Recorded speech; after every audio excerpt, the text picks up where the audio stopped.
Mi nombre es Lucas Casanova, y esto es Budismo en Zapatillas.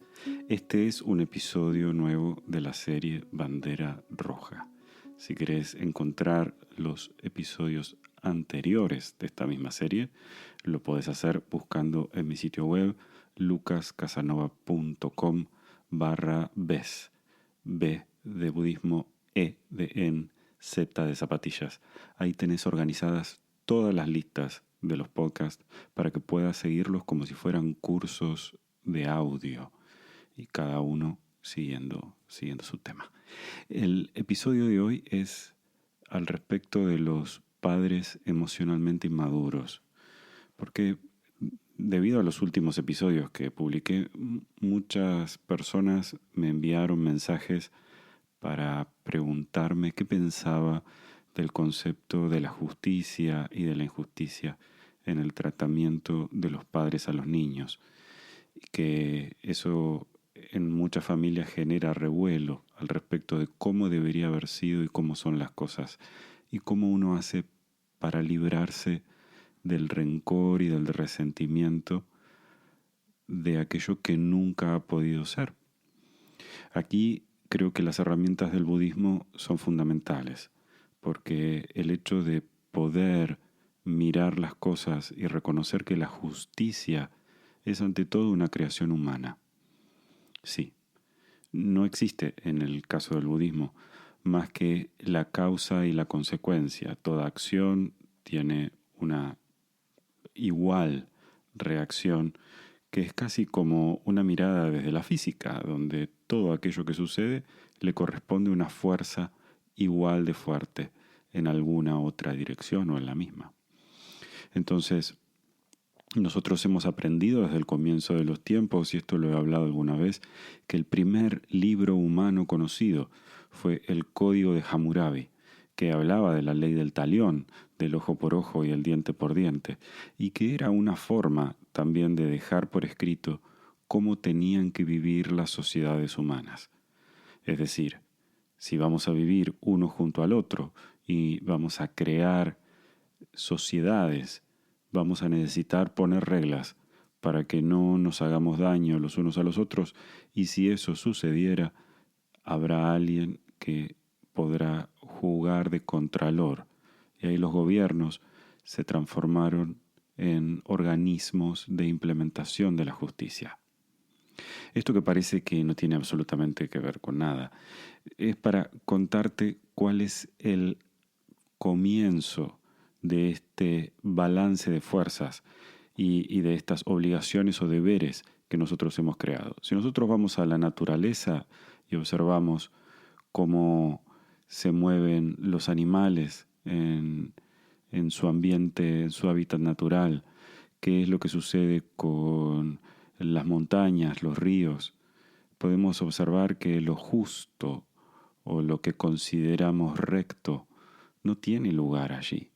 Ahí todo lo que sucede tiene que ver con fuerzas que chocan entre sí. La supervivencia, la física, la química, se imponen por sobre todo, y todo lo que sucede en la naturaleza está arreglado por la vida tratando de buscarse un camino. Allí es que nosotros nos encontramos muchas veces criados en ambientes que no han sido ideales. Y, querida compañera, querido compañero, los ambientes ideales no existen, son ideas, no son reales. Es verdad que todas las personas somos, en mayor o menor medida, seres emocionalmente inmaduros, todos somos imperfectos, todos tenemos algo para aprender o algo para poder mejorar o hacer mejor. En ese camino, nosotros muchas veces nos encontramos con la dificultad de,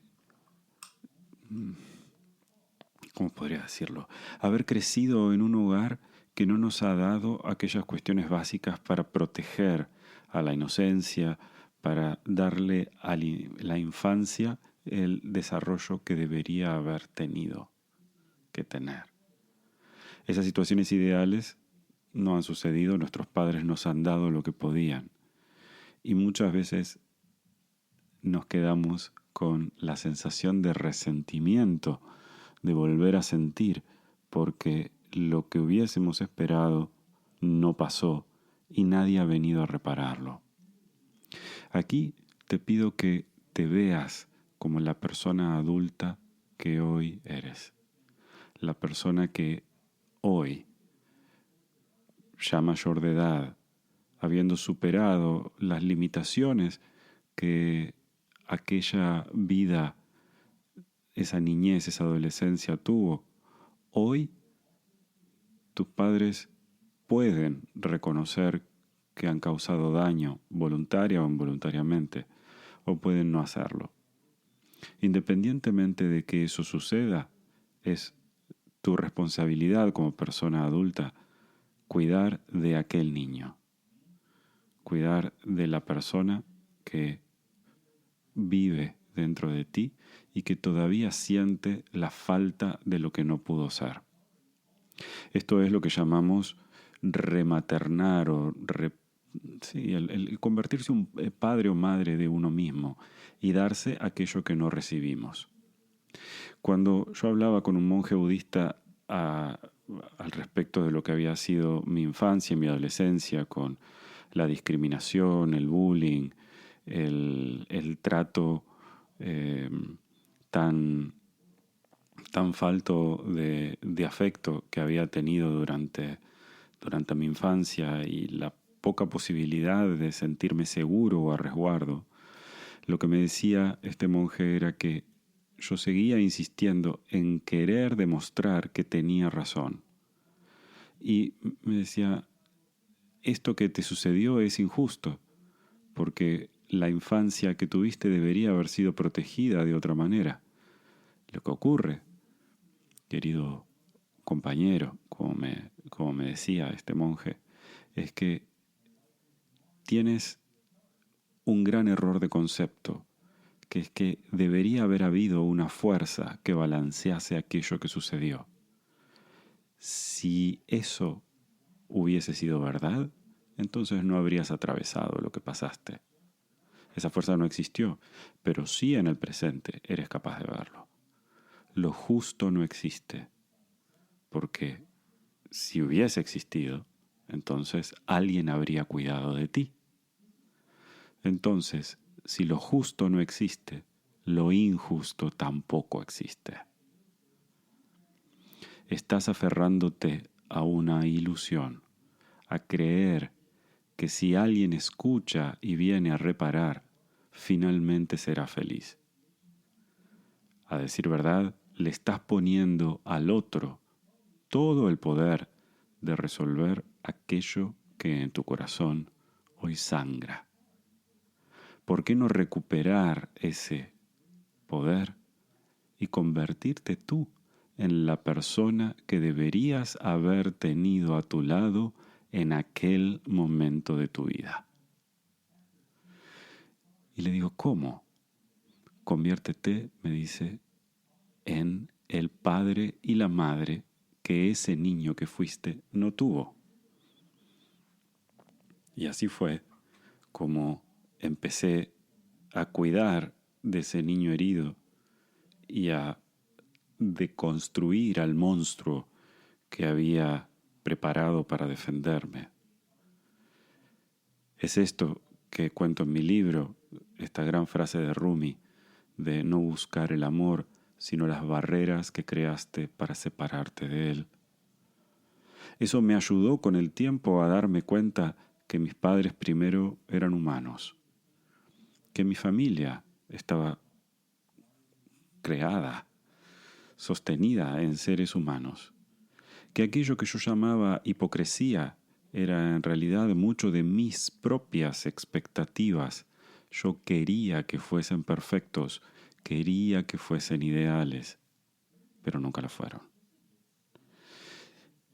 El ir liberándome de esas ideas me permitió a mí en el fondo dejar atrás la idea de la injusticia y recuperar la idea del merecimiento, que yo no soy los actos del pasado, sino que soy quien los navega en el presente. Cuando trabajamos esto en consulta y cuando lo hablamos con alumnos, reconozco todo el tiempo que esto no debería haber sucedido. Esto no es una menospreciación de lo pasado, sino que nosotros buscamos que la compensación venga de afuera en vez de venir desde adentro. Y si nosotros podemos darnos a nosotros mismos aquello que faltó, entonces cambiará para siempre nuestro camino futuro, porque nadie podrá destruir otra vez o someter a aquel niño que le faltó la protección que todo niño debería haber tenido. Saldar las cuentas con el pasado es aprobarlo, verlo de la manera en la que es, y por otro lado también sanar hacia adelante, convirtiéndonos nosotros en la persona que deberíamos haber tenido al lado nuestro y saldando esa merma interna. A cada uno le corresponden las consecuencias de las acciones que realizó o de las que no realizó. Pero no necesitas someter tu vida a una infancia que no fue feliz. Tu vida hoy puede estar libre de ese peso.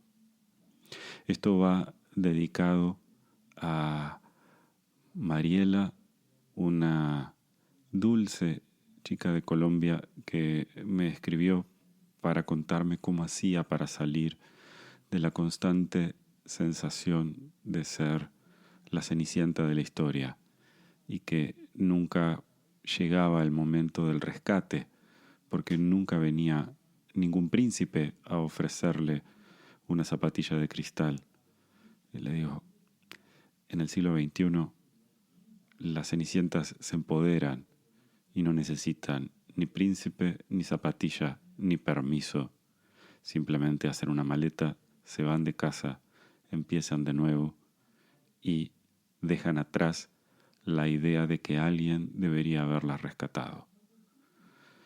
En ese lugar hay un montón de mujeres y de hombres también que hemos aprendido a ser felices porque nadie tiene que pedir permiso para florecer. Esta música que estás escuchando ahora es de mi amigo el músico uruguayo Gustavo Ripa.